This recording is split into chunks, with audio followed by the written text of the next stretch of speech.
सही अंतिम बार सोचना के लिए मजबूर होना पड़ेगा आपको।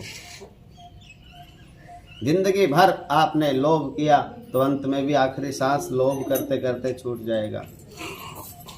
और जीवन भर भजन करोगे तो अंतिम समय में भी भजन करते करते भगवान के धाम में विमान में बैठ करके जाओगे और दोबारा फिर आना नहीं, भगवान के पास ही रहेंगे फिर तो। और भजन कब हो सकता है? केवल और केवल भगवान की कथा सुनने वाले बड़ी ध्यान से मन लगा के, और जो बातें कथा में आए उनके ऊपर चलना पड़ता है तो अपने आप भजन में मन लगेगा। ये सिद्धांत है वेद का और शास्त्र का। वर कन्या दोनों ने गणेश भगवान का पूजन किया। विवाह की क्या विधि रही जो वेद भगवान कहते हैं?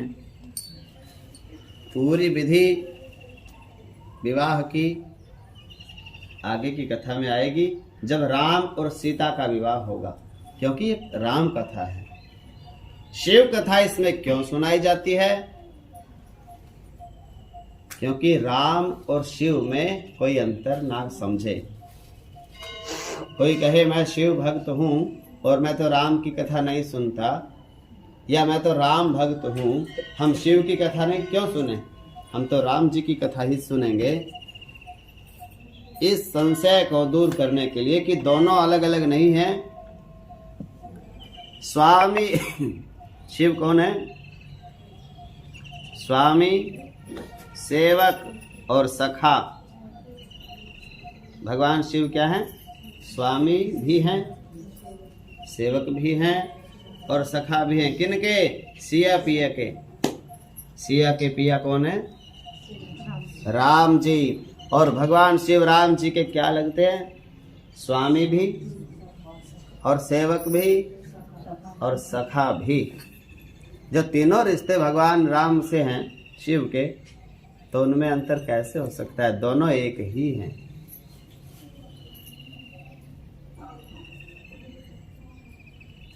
जब भगवान राम जी ने रावण वध से पहले और समुद्र पर सेतु बांधने से पहले शिवलिंग की स्थापना करी समुद्र के किनारे, और उन शिवलिंग का नाम रख दिया रामेश्वरम। रामेश्वरम।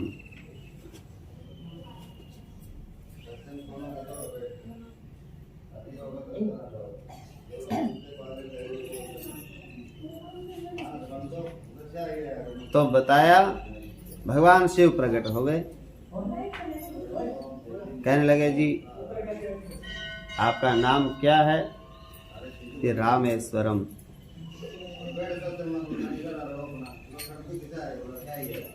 ठीक बात कह रहा है, ठीक कह रहा है। उरे सुनो, ये दो अर्थ होते हैं। बोले रामेश्वरम का अर्थ क्या है? शिव से पूछा गया रामेश्वरम का अर्थ आप ही बताओ। शिव कहते हैं राम जिसके ईश्वर हैं ऐसे मेरा नाम रामेश्वर है। फिर राम से पूछा गया रामेश्वरम का अर्थ क्या है? राम कहते हैं राम के जो ईश्वर हैं ये भगवान शिव रामेश्वरम है। अब दोनों का आपस में विवाद हो गया इस बात। वो कहने लगे राम जिसके ईश्वर है वो रामेश्वर है। राम कहते हैं राम के जो ईश्वर है वो रामेश्वरम है। ब्रह्मा जी को आना पड़ा और आकर के बताया। बोले अगर आप साफ साफ नहीं समझाओगे तो लोग तो उल्टा जल्दी समझते हैं और सीधा तो समझाने से भी नहीं मानते। बोले फिर आप समझा दो सीधा। तो ब्रह्मा जी ने सीधा सीधा समझाया। बोले जो राम है वो ईश्वर है और जो ईश्वर है वही शिव है, शंकर है, रामेश्वर है। भाई राम और शिव में कोई अंतर ही नहीं। राम ही शिव है, शिव ही राम है। वो दो रूप क्यों बनाते हैं? जैसे राधा ही कृष्ण है और कृष्ण ही राधा है, दो रूप बनाते क्यों हैं? इसलिए बनाते हैं कि एक भक्त बन जाए और एक भगवान, और दोनों ये दुनिया को ज्ञान देने के लिए बनते हैं। आपके सामने जो भी व्यक्ति आए, आप उसको अपना भगवान समझो और आप स्वयं भगत समझो अपने आप को।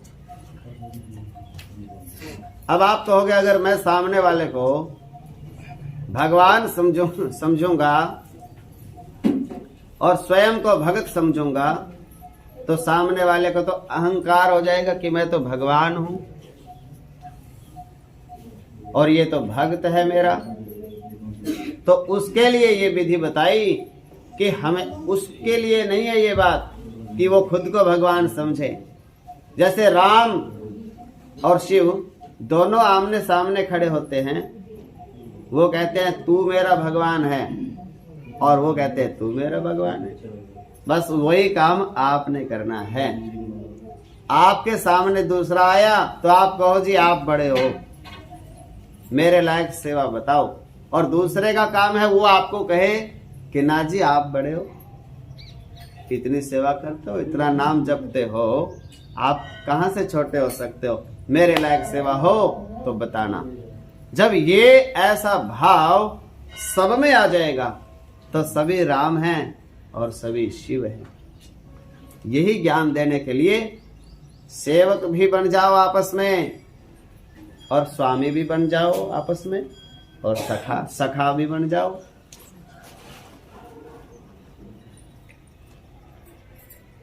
तो क्या करना है? नेकी पर चलें और बदी से डरें, ताकि हंसते हुए निकले दम।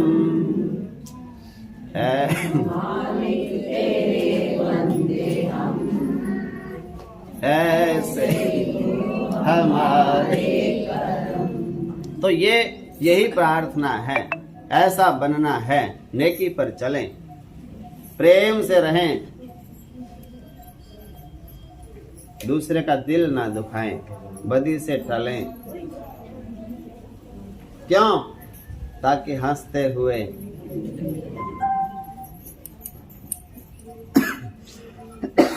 विवाह की विधि श्रुति गाई, महामुनि न सो सब करवाई।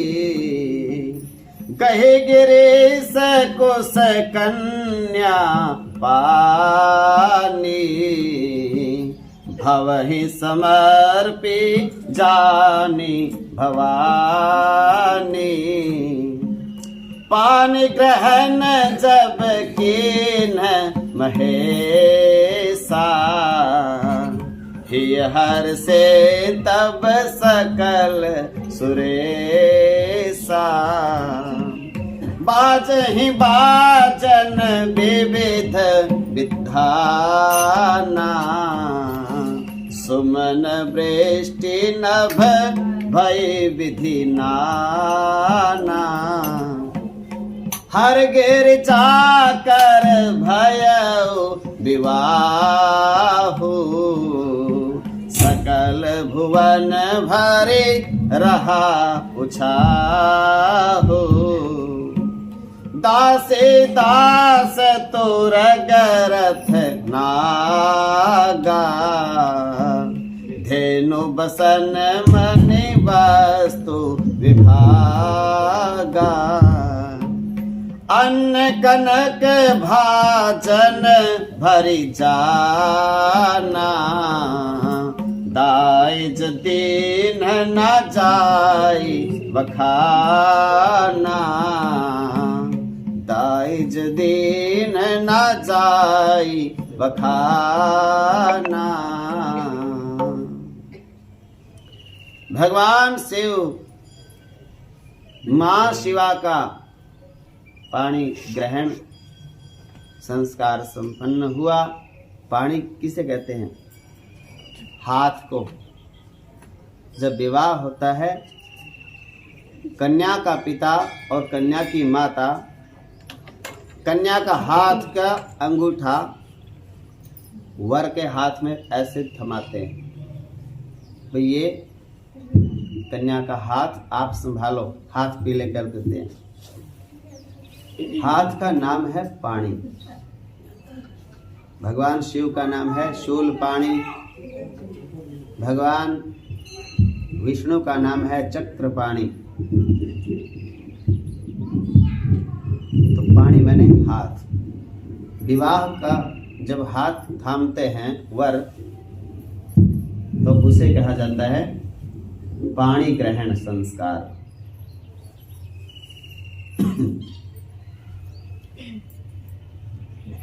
एक बार भाव श्रद्धा से बोलिए भूत भावन भगवान की जय, पार्वती मैया की नमः पार्वती पते। मन मन में सब लोग ऐसा सोच लो कि भगवान शिव और पार्वती के विवाह में ही आप बैठे हैं, और मन से एक बार प्रणाम करो। कर्पूर गौरम संसार सारम भुजगेन्द्रहारम सदा वसंतम हृदयारविंदे भावं भवानी सहितं नमामि। भवं भवानी सहितं नमामि। विवाह संपन्न हुआ। देवताओं को विदा करते हुए भगवान शिव हिमाचल प्रदेश से कैलाश पधारे। इनका मुख कौन सी साइड है? इधर मेरी तरफ कर दो ना, दोनों मेरी तरफ कर दो। जब हे शंभु कैलाश ही आए, सुर सब निज निज लोक सिधारे। जगत मात पिता शंभु भवानी, तेहि सिंगार ना कहूँ बखानी, तेहि सिंगार ना कहूँ बखानी। पूज्यपाल गोस्वामी जी ने कथा लिखते समय बड़ी सावधानी बरती। ध्यान रखना, वक्ता को कथा करते समय सावधानी रखनी चाहिए। क्या क्या बोलना है और कितना बोलना है, नहीं तो मामला बिगड़ जाता है। जो मन में आया सो ही बोल दिया, ऐसा नहीं कर सकते, क्योंकि सिद्धांत जो है उसे मानना चाहिए। सदग्रंथ में जितना लिखा है उससे बाहर मर्यादा में ही रहना चाहिए, मर्यादा भंग नहीं करनी चाहिए। देवता अपने अपने लोक को चले गए। गोस्वामी जी चाहते तो बहुत कुछ लिख देते, लेकिन क्या कहते हैं कि मां का श्रृंगार एक सीमा तक ही बता सकते हैं हम, मां के श्रृंगार की ज्यादा व्याख्या नहीं कर सकते।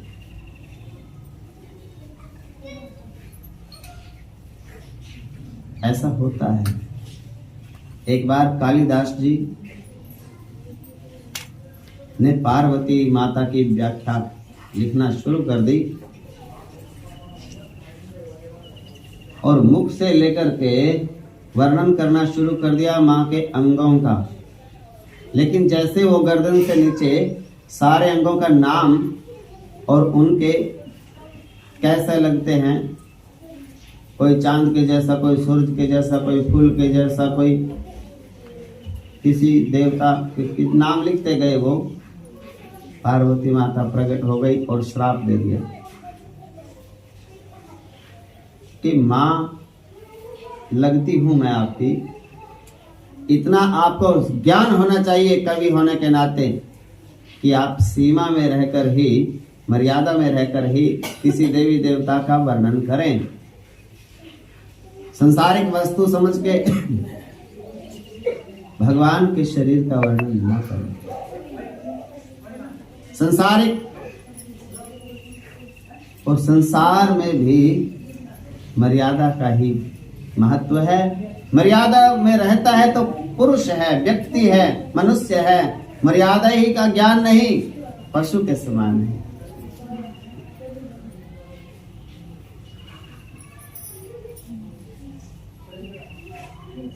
श्राप दे दिया था माँ ने और कालिदास को कलंक लग गया।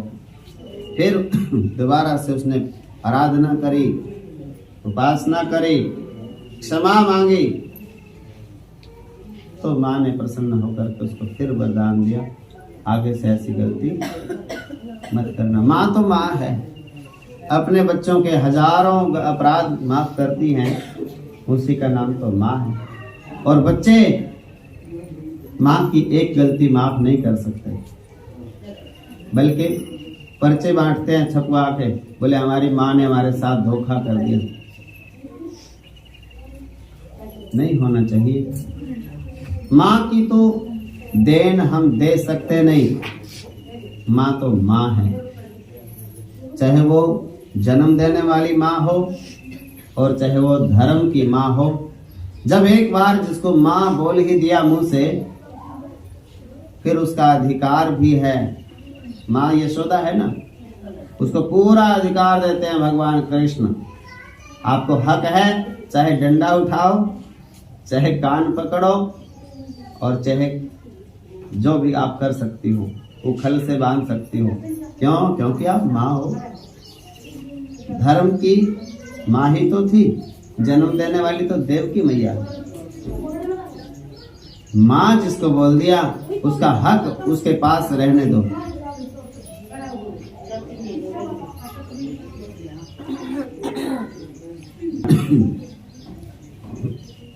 अब कैलाश में आए भोले बाबा, माता पार्वती।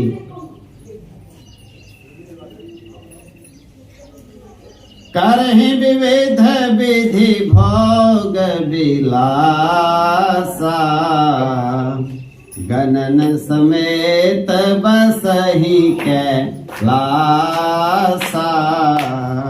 हर गिरजा बिहार नित नयऊ, एहि विधि विपुल काल सलि गयऊ।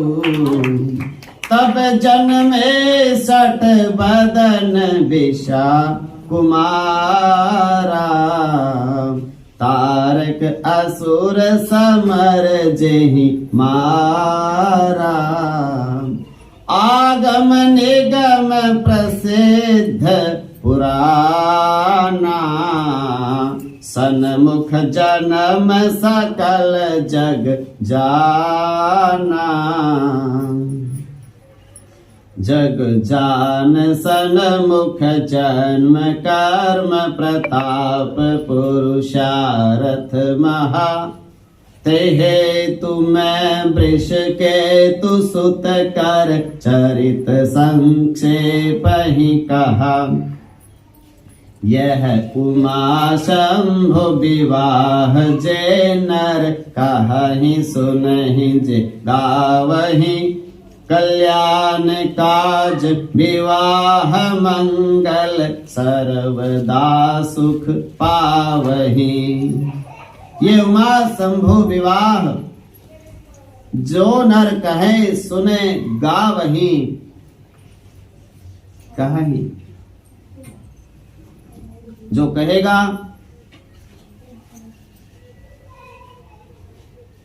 और गाएगा। हम कह रहे हैं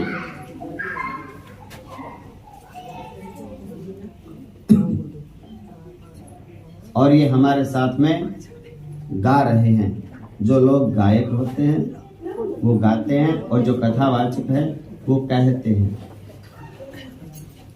आप लोग सुने ही ये उमा शंभु विवाह जे नर नारी परिणाम कल्याण काज विवाह मंगल। जो जो घर में उपस्थित होगा आपके सदा सुख पाएंगे, सर्वदा सुख पावही। चरित सिंधु गिरिजारमन वेद न पावही पार। यदि कोई सोचे पूरा चरित्र क्यों नहीं सुनाया, तो शास्त्र कहता है, रामायण कहती है, पूरा तो वेद भी पार नहीं पा सकते। बरने तुलसीदास की में अतिमति मंद गंवार। बाबा कहते हैं तुलसीदास जी, मैं मति का मंद और गंवार तुलसी क्या गाऊंगा, क्या वर्णन करूंगा। चरित सिंधु गिरिजा रमन, माँ भवानी और शिव जी का चरित्र समुद्रवत है। वेद भगवान भी पार नहीं पा सकते। लिख दिया बाबा ने, थोड़े में सब कहूं बखानी।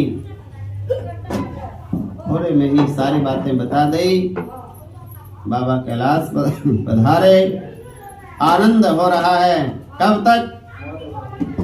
जब तक भक्तों का भाव है। एक दिन बाबा बैठे हैं, भगवान शिव बैठ गए और बैठे सो बैठे।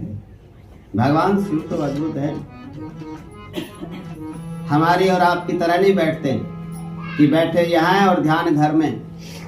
वो जहां बैठते हैं बस मन लगा के ही बैठते हैं। कहां बैठे? वृक्ष के नीचे।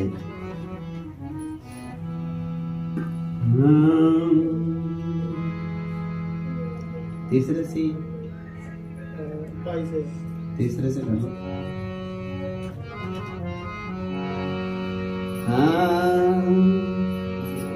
जटा मुकुट सुर सरित सिर,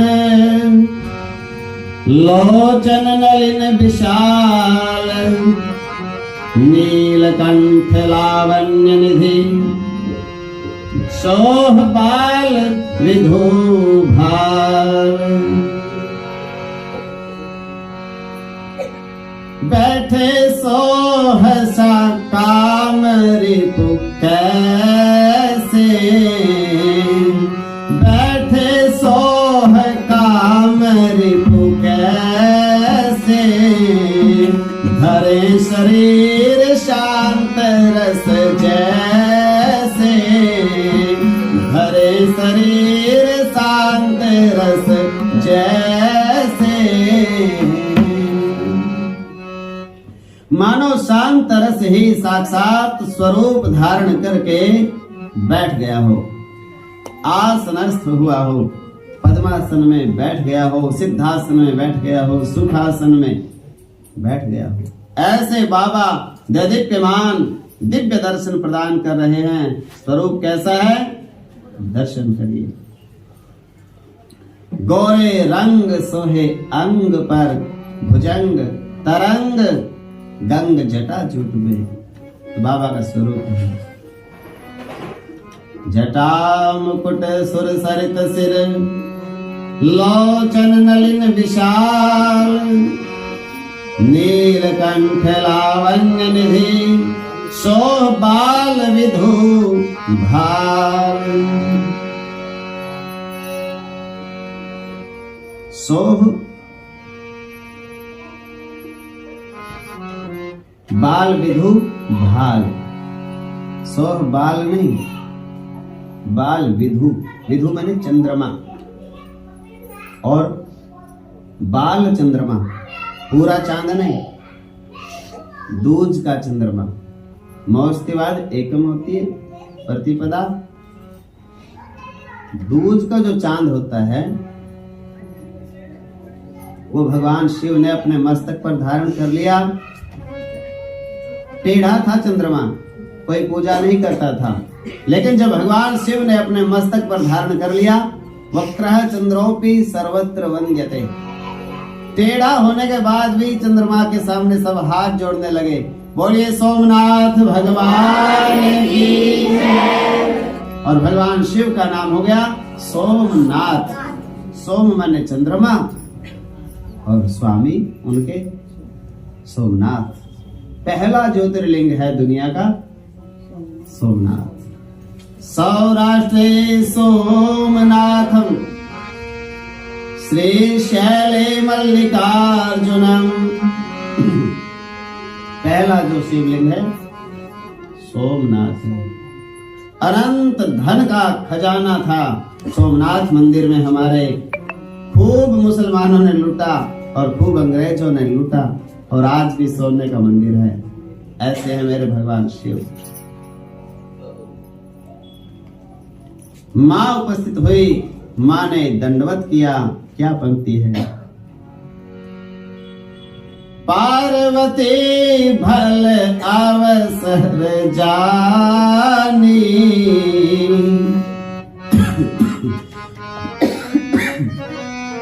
पार्वती भला अवसर जान करके, भला अवसर होता है माताओं को जब काम होता है ना अपने पति परमेश्वर से, तो सबसे पहले वो मूड चेक करती हैं। मूड कैसा है पहले ये देख के आओ, तब बात करेंगे। तो पार्वती ने देखा, नया नया विवाह हुआ था, और देखा भगवान शिव बैठे हैं। चल तो भगवान भल अवसर जाना, बड़ा अच्छा सा मौका पार्वती मैया ने देखा,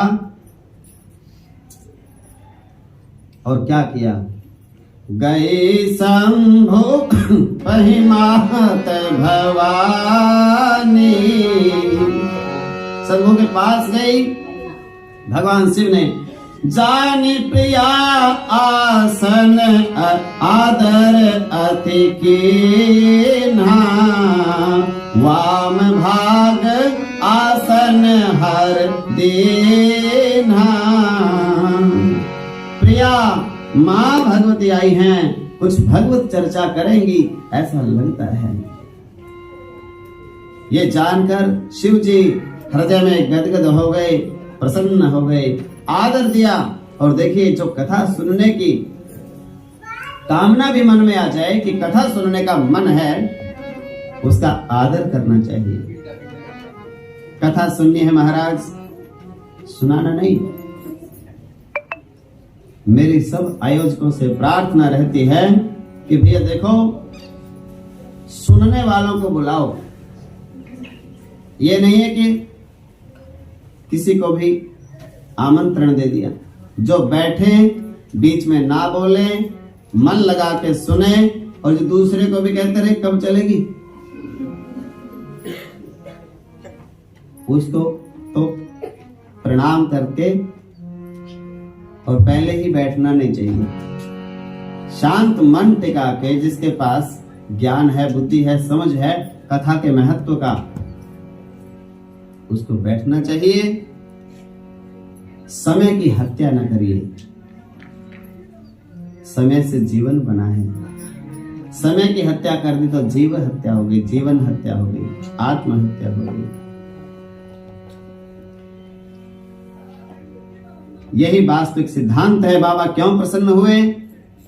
बाबा के मन में विचार आया कि लगता है आज देवी कथा सुनने के लिए आई है। पार्वती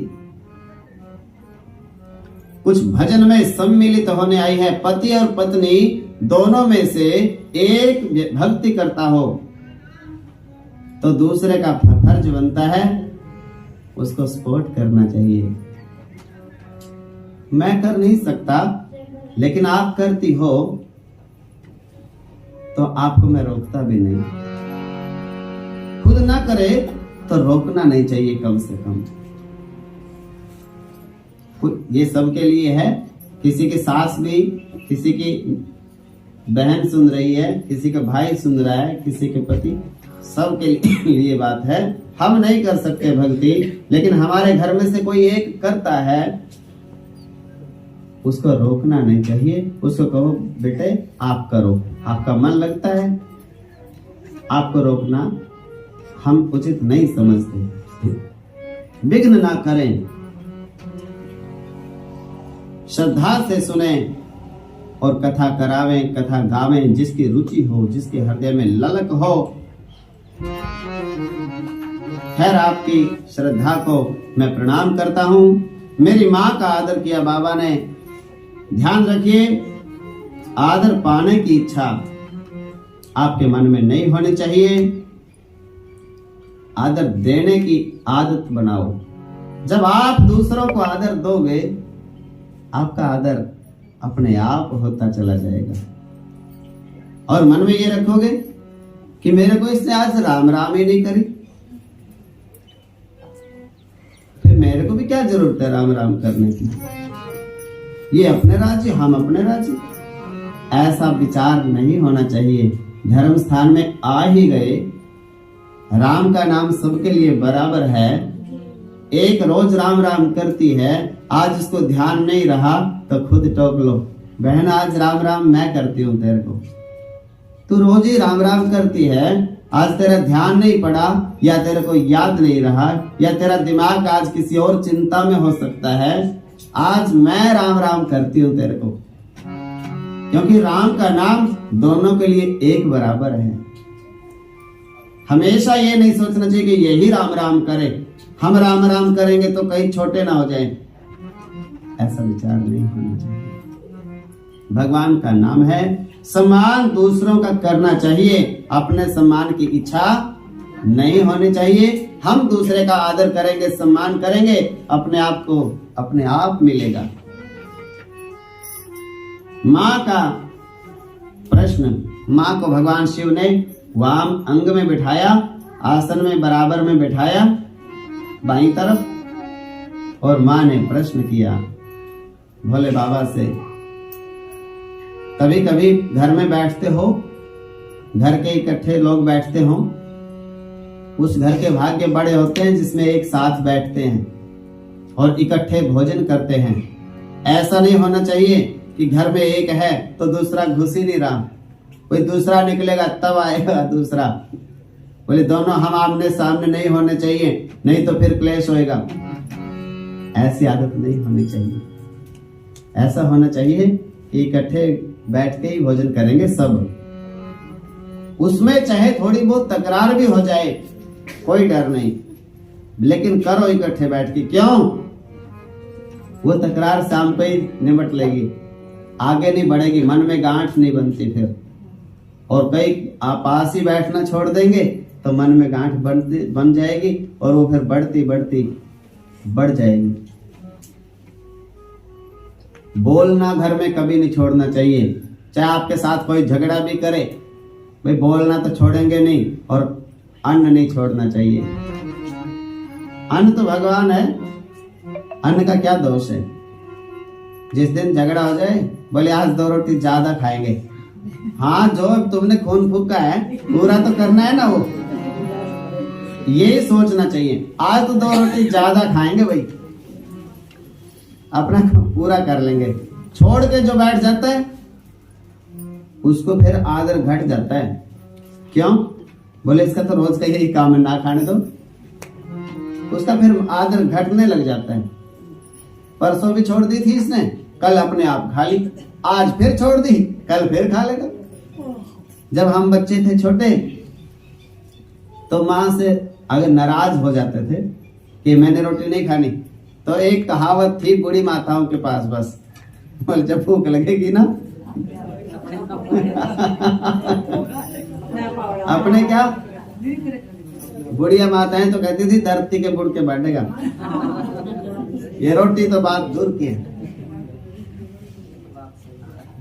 तो माँ का वही प्रश्न भगवान शिव से, जो प्रश्न भरद्वाज जी का प्रश्न था। क्या?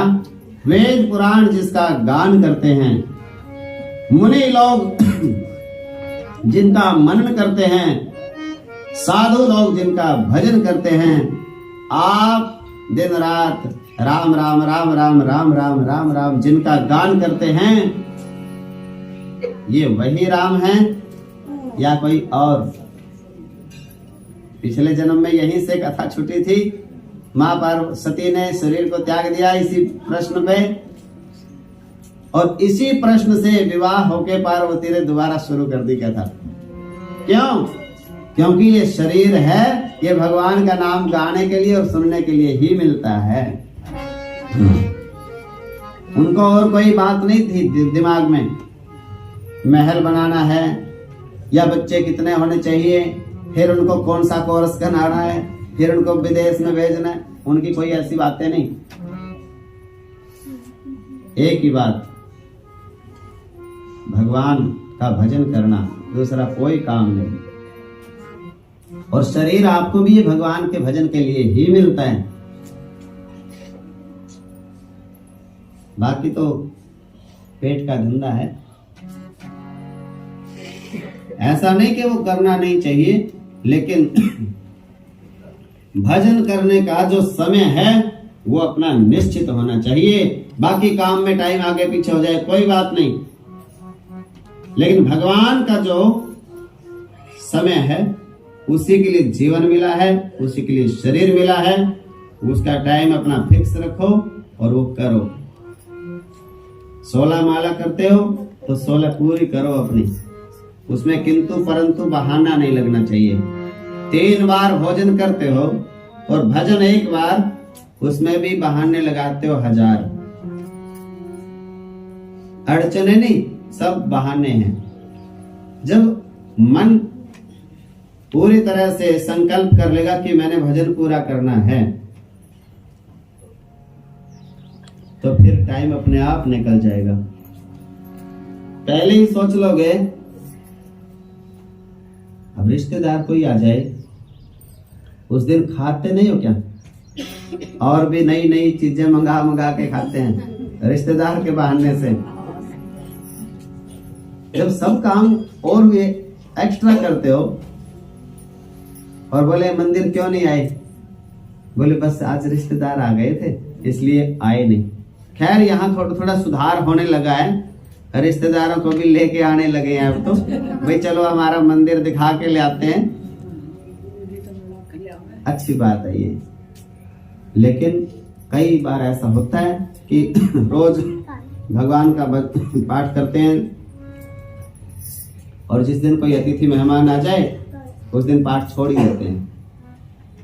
ऐसा नहीं होना चाहिए। अतिथि मेहमान को जिस दिन आए उस दिन तो 10 मिनट ज्यादा लगाने चाहिए, ताकि उनके दिमाग में आए कि बड़े अच्छा परिवार है, बड़े अच्छे बच्चे हैं, टाइम पे भगवान का नाम लेते हैं, आपसे कुछ सीख के जाएं वो।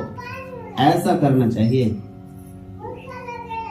और रोज आप भजन करते रहें और जिस दिन मेहमान अतिथि आए उस दिन आप उनको लेकर मार्केट में खड़े रहे, क्या कहेंगे वो?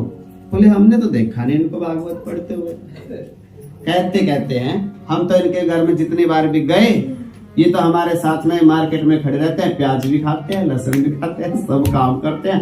कहते हैं हम तो रोज भागवत करते हैं, आगे पीछे ही करते होंगे, कभी हमने तो देखा नहीं। तो ऐसे नहीं बनना।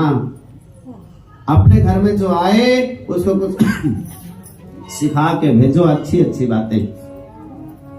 अपना ओछापन नहीं दिखाना चाहिए, संस्कार दिखाओ।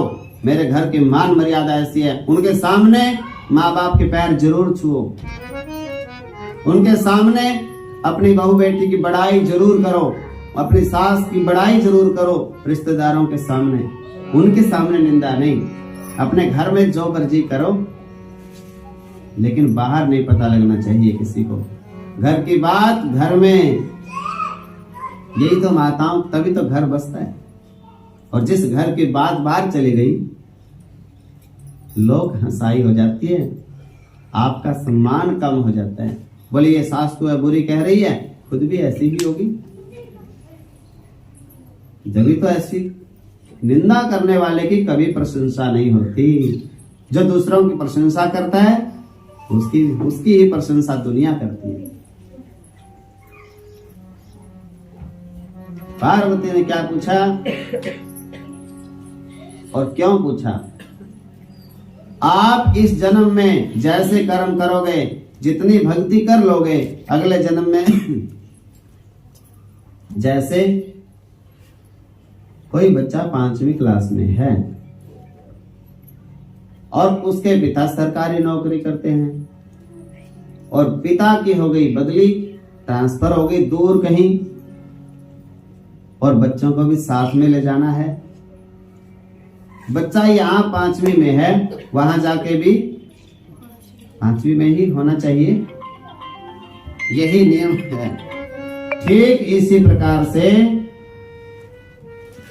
नया जन्म है। यदि आप इस जन्म में भक्ति करोगे और थोड़ी बहुत कमी रह गई, भगवान ना मिले, पूरी कोशिश करो कि भगवान अभी मिल जाएं, और फिर भी अगर कमी रह गई कुछ थोड़ी बहुत, तो आपको शुरू से नहीं करनी पड़ेगी अगले जन्म में भक्ति, वहीं से शुरू हो जाएगी। जो थोड़ी सी कमी है, बस थोड़ी सी, बचपन में ध्रुव जी को बचपन में क्यों मिल गया भगवान? पीछे भक्ति कर रखी थी और थोड़ी सी कमी रह गई और अगले जन्म में बचपन में ही प्राप्त हो गई। तो पूरी कोशिश से, पूरी मेहनत से करो। इसलिए पार्वती सती मैया कथा सुनने लगी थी, उसने विश्वास नहीं किया राम जी पर, वहीं से भक्ति अगले जन्म में शुरू हो गई। वही प्रश्न आया उसके मन में, बोले राम कौन?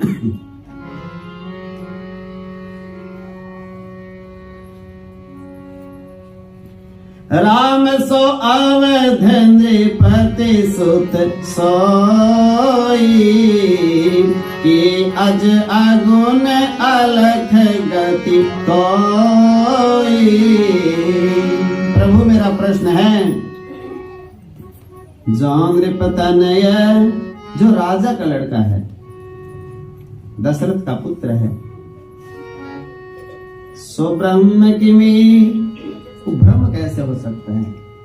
ब्रह्म को तो कहते हैं उसको शरीर नहीं होता, ब्रह्म तो कण कण में रहता है। और राम तो राजा का राजकुमार है, दशरथ का पुत्र है। तो भगवान शिव से प्रश्न करती है मां पार्वती कि राजा का लड़का ब्रह्म कैसे हो गया? और नारी विरहमति भोरी, नारी के विरह में बावला बनके भटकता रहा वन में। देखी चरित महिमा सुनत, ऐसा मैंने उसकी जब कथा सुनी और ऐसी महिमा सुनी, भ्रमते बुद्धि अति मोरी, मेरी तो बुद्धि भ्रमित हो गई, मेरे मन में शंका हो गई, कैसे ये भगवान हो सकता है जो राजा के घर में पैदा हुआ एक लड़का और नारी के विरह में वन वन में भटकता रहा। मैंने भगवान में जीव का भाव कभी आरोपण न करें। ये ठीक है कि आप भगवान को पुत्र मानो, मित्र मानो, सखा मानो, बंधु मानो, पिता मानो, माता मानो, कुछ भी मान सकते हो, लेकिन एक बात हमेशा ध्यान रखना, उसको संसारी जीव मत समझना। उसको ये बात हमेशा याद रखना, ये हम कुछ भी इसको मान लें, लेकिन है भगवान ही। कैसे? जैसे मैं आपके सामने बैठा हूं और किसी के मन में आ जाए, बुढ़िया माताएं बैठी हैं सामने, किसी के मन में विचार आ जाए कि ये तो हमारे बालकों के जैसा है, आ गया विचार, बुढ़िया माताएं हैं, हमारी छोटी अवस्था है, उम्र कम है, उनके बच्चों से भी छोटे हैं उम्र में, भावना प्रेम में ऐसा मन में आ सकता है कि ये तो हमारे बालकों के जैसा है। लेकिन कुछ भी मन में सोचो, एक बात का हमेशा ध्यान रखना चाहिए, ये कुछ भी है पर गुरु है। गुरु तो है ही, उसमें कोई मतलब समझे नहीं बात को, उसमें किंतु परंतु नहीं हो सकता। आप भाई मानो, पुत्र मानो, पर इस बात को मत भूलो कि ये गुरु तो गुरु है ही। गुरु तो थे, हैं और रहेंगे। ठीक उसी प्रकार से भगवान आपके सामने बैठे हैं। भगवान को आप कुछ भी मानो, पर ये मत भूलना कि ये भगवान हैं। उनको संसारिक जीव नहीं समझना, उनको पुण्य पाप नहीं लगता। भगवान को पाप पुण्य ये तो संसारिक जीव को लगता है। उनको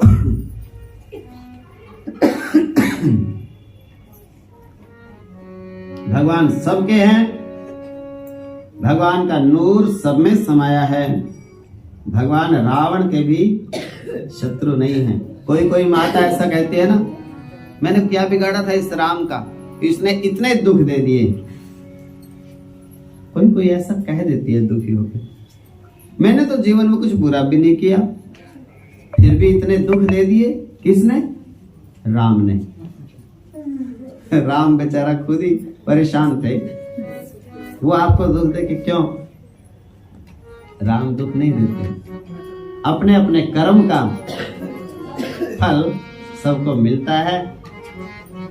राम किसी को दुखी करते नहीं। हाँ, राम सबका भला जरूर करते हैं, माफ करते हैं। आपने कितने भी बड़े पापी हो, आप गणिका की तरह, अजामिल की तरह, सदन कसाई की तरह,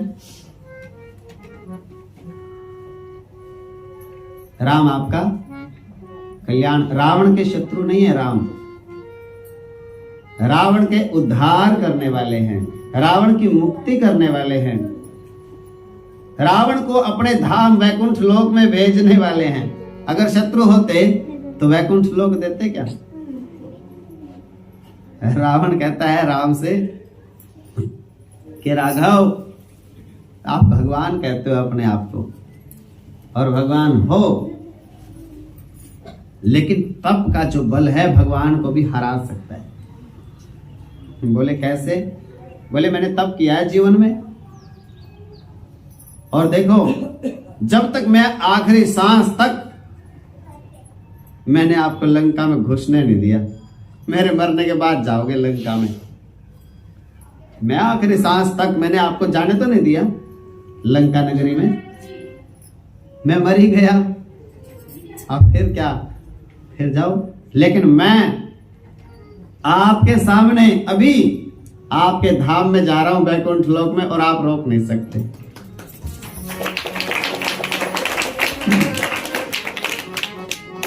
क्यों? क्योंकि मैंने तप कर रखा है।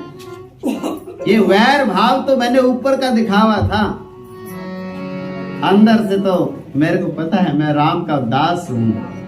मेरे भगवान शिव जिसके दास हैं राम के, मैं उसका दुश्मन कैसे हो सकता हूँ? मैं उसका विरोधी कैसे हो सकता हूँ? मैं उसका शत्रु कैसे हो सकता हूँ? मैं अंदर ही अंदर भजन करता था राम राम, मैंने बाहर नहीं दिखाया। तभी तो राम मेरे पास आया दर्शन देने, मेरा उद्धार करने।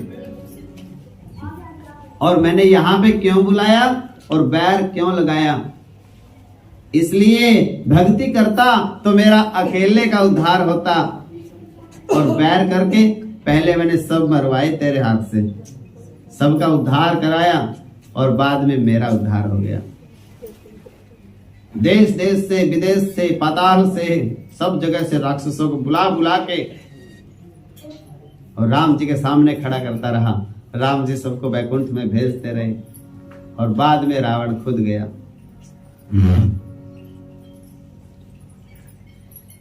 भगवान सिद्धांत को मानते हैं, धर्म मानते हैं, राग नहीं मानते। क्यों? भगवान सबसे ऊपर है। धर्म बड़ा होता है, राग से, द्वेष से सबसे ऊंचा है धर्म। से भी ऊंचा कोई चीज है तो धर्म है। धर्म का पालन करने के लिए प्रेम को पीछे छोड़ना पड़ता है। प्यार से भी जरूरी, प्यार सब कुछ नहीं आदमी के लिए, छोड़ दे सारी दुनिया किसी के लिए, ये मुनासिब नहीं आदमी के लिए। मतलब क्या है? राम जी ने सीता को त्याग दिया, सीता को त्याग दिया ना राम जी ने। किस लिए त्याग दिया था? धर्म के लिए। पिता ने पुत्र को वनवास दे दिया। पुत्र बुरा लगता था क्या? पुत्र के बिना तो वो मर ही गया, लेकिन पुत्र को वनवास दे दिया धर्म के लिए। धर्म के लिए अपने सुख को जो त्याग देता है, धर्म के लिए दधीचि ऋषि ने अपने शरीर की हड्डियां तक दान कर दी। राजा शिवी ने अपना मांस दान कर दिया कबूतर की रक्षा के लिए। राजा हरिश्चंद्र ने सब कुछ दान कर दिया, राजपाट बिक गए तीनों प्राणी, राजा रानी और पुत्र, पर धर्म को छोड़ा नहीं। उसी प्रकार से अपना धर्म अच्छी तरह से निभाना चाहिए। अपने सुख के लिए, अपने स्वार्थ के लिए धर्म नहीं छोड़ना चाहिए। सास ससुर बीमार हो जाए, उसकी सेवा करना धर्म है कि नहीं? और कोई अपने सुख के लिए बोले 1500 रुपए ले लेना और तुम संभाल लेना इसको, नौकर छोड़ देवे उसके ऊपर, धर्म नहीं है। धर्म तो ये है कि ग्लानि ना करे।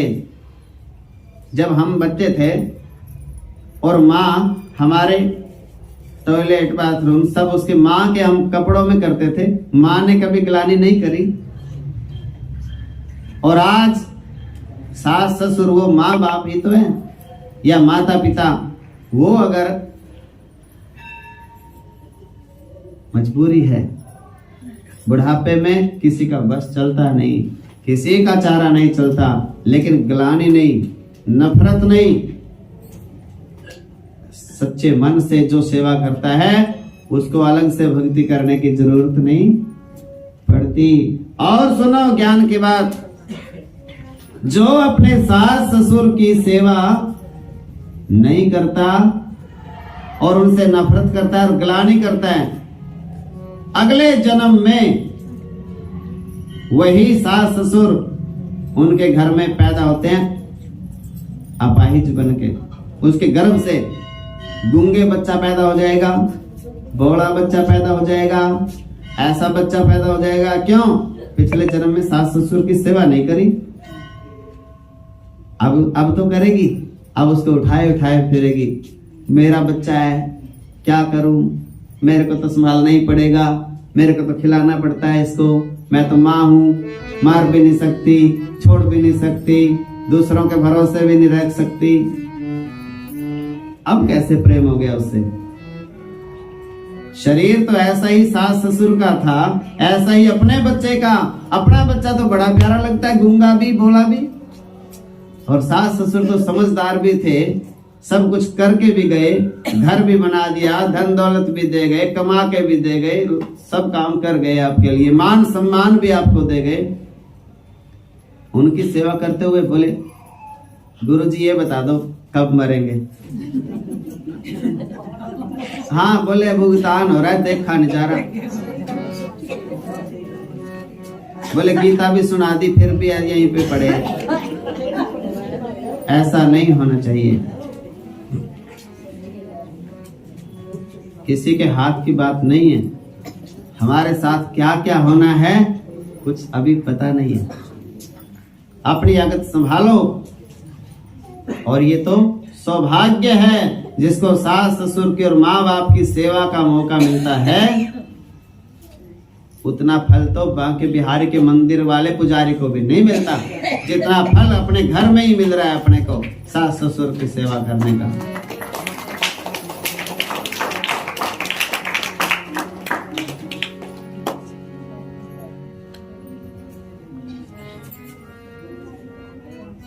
तो भगवान को क्या समझना है? भगवान को संसारी जीव नहीं समझना। जीव बुद्धि की कल्पना भी भगवान में नहीं करनी चाहिए। कथाएं सुन लेते हो, कथाएं सुनते सुनते कभी मन में ऐसा आ जाए कि भगवान को तो ये काम करने से दोष लगा, भगवान को वो काम करने से पाप लगा। भगवान को ना तो दोष लगता, ना भगवान को कभी पाप लगता, ना भगवान को कभी बदला चुकाना पड़ता। वो क्यों करते हैं ये सब काम? हमें शिक्षा देने के लिए। वो बदला चुकाते हैं तो उनको जरूरत नहीं थी, लेकिन चुकाया क्यों? दुनिया के लोगों को सिखाने के लिए। भाई मैं बदला चुकाऊंगा तो दुनिया के लोगों को समझ आएगी कि संसार में तो लेने का देना पड़ता ही है। ऐसा कभी सोचना नहीं चाहिए कि भगवान का इस वजह से जन्म हुआ। किसी वजह से नहीं होता भगवान का जन्म। निज इच्छा निर्मित तनु माया गुण गोपाल। भगवान का जन्म हुआ था ना भय प्रकट कृपाला। क्यों भाई? निज इच्छा, अपनी इच्छा हो गई उनकी कि अब तो मुझे जाना चाहिए, पापी ज्यादा बढ़ गए हैं।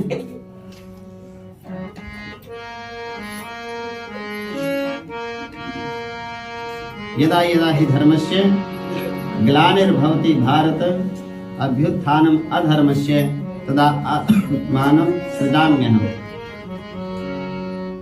परित्राणाय साधूनां विनाशाय च दुष्कृतां धर्म संस्थापनार्थाय संभवामि युगे युगे।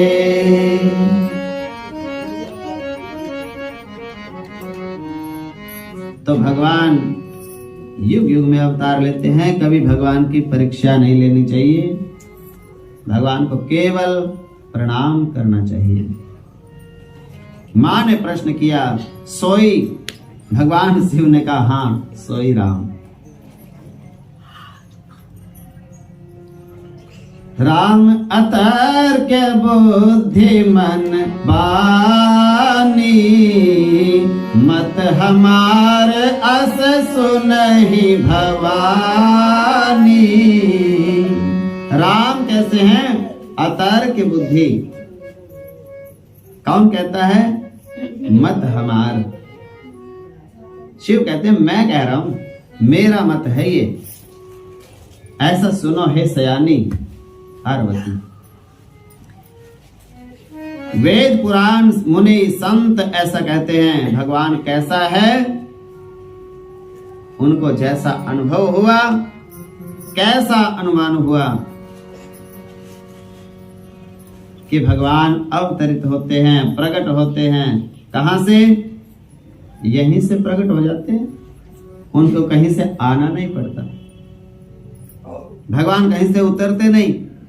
अवतरण का अर्थ ये नहीं है कि भगवान उतरे। अवतरण का मतलब है प्रकट होए।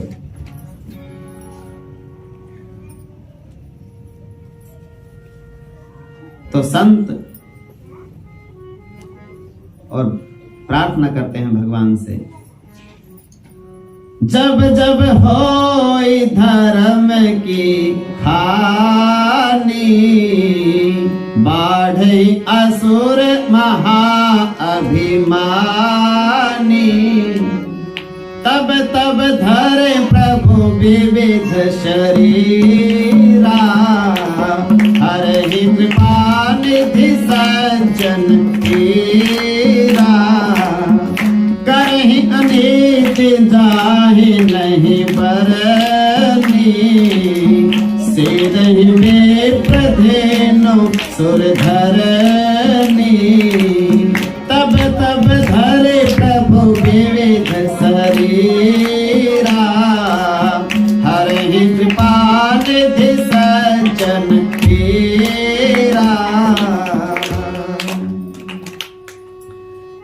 जब होए धर्म की हानि, बढ़ जाए असुर अधम अभिमानी, तब भगवान विविध रूप धारण करके प्रत्यक्ष होते हैं और करते क्या है?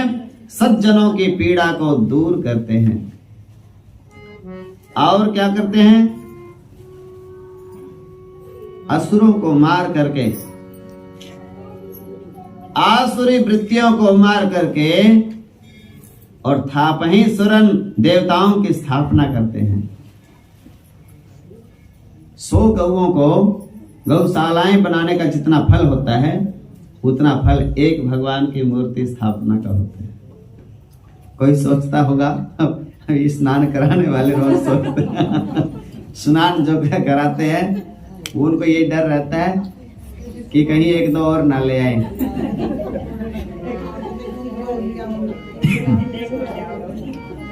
लेकिन उनको इस बात का ज्ञान नहीं है।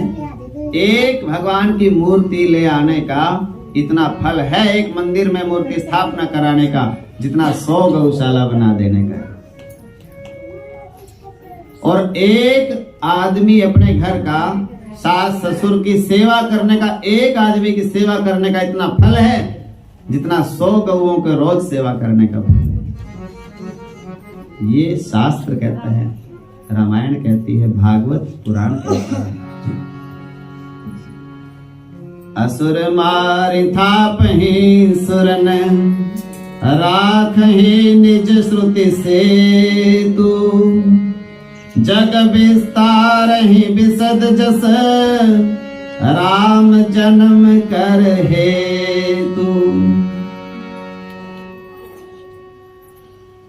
असुरों को मार करके भगवान देवताओं के मंदिरों की स्थापना करते हैं और जो कुछ वेद में लिखा गया है धर्म के बारे में, उस वेद के अनुसार धर्म की शिक्षा देते हैं। जग में अपने नाम के यश का विस्तार करते हैं। यही भगवान राम के जन्म का कारण होता है। भय प्रगट कृपाला कौशल्या